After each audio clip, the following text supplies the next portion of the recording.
Mercedes bench ಕಾರ್ಗಳದಾವ, ಇನ್ನೂ ಯಾವ್ಯಾವ ಕಾರ್ಗಳದಾವ.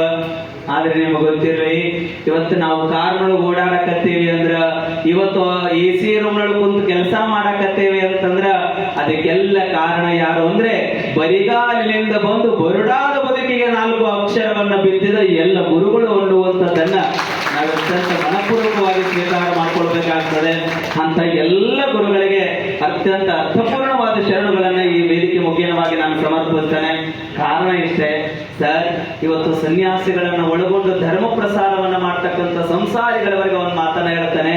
ಇವತ್ತು ವೇದಿಕೆ ಮೇಲೆ ನಾನು ನಿಂತು ಮಾತಾಡ್ತಾ ಇದ್ದೇನೆ ಅಂದ್ರೆ, ಇವತ್ತು ಏನಾದ್ರೂ 4 ಅಕ್ಷರಗಳು ನನ್ನ ಬುದ್ಧಿಮಟ್ಟದಲ್ಲಿ ಕುಳಿತುಕೊಂಡಿವೆ ಅಂತಂದ್ರೆ ಅದಕ್ಕೆ ನನ್ನ ಗುರುಗಳು ಕೊಟ್ಟ 4 ಅಕ್ಷರದ ಆಶೀರ್ವಾದನೆ ಎನ್ನುವಂಥದ್ದನ್ನು ನಾವು ನೆನಪಿಟ್ಟುಕೊಳ್ಬೇಕಾಗ್ತದೆ. ಆ ಕಾರಣಕ್ಕಾಗಿ ಎಲ್ಲ ಗುರುಗಳಿಗೆ ಎಷ್ಟು ಶರಣುಗಳನ್ನ ಸಮರ್ಪಣೆ ಮಾಡಿದ್ರು ಸಹಿತ ನಾವು ಕಡಿಮೆ ಅಂತ ನಾನು ತಿಳ್ಕೊಳ್ತೇನೆ. ಹೆತ್ತ ತಾಯಿಯ ಋಣವನ್ನ, ಅಕ್ಷರ ಕೊಟ್ಟ ಗುರುವಿನ ಋಣವನ್ನ, ಜಗತ್ತಿನೊಳಗಡೆ ಈ ಇಬ್ಬರ ಋಣವನ್ನ ನಾವು ತೀರಿಸಲಿಕ್ಕೆ ಸಾಧ್ಯ ಇಲ್ಲ. ನೋಡ್ರಿ, ಮುಂದೆ ನಿಮಗೆ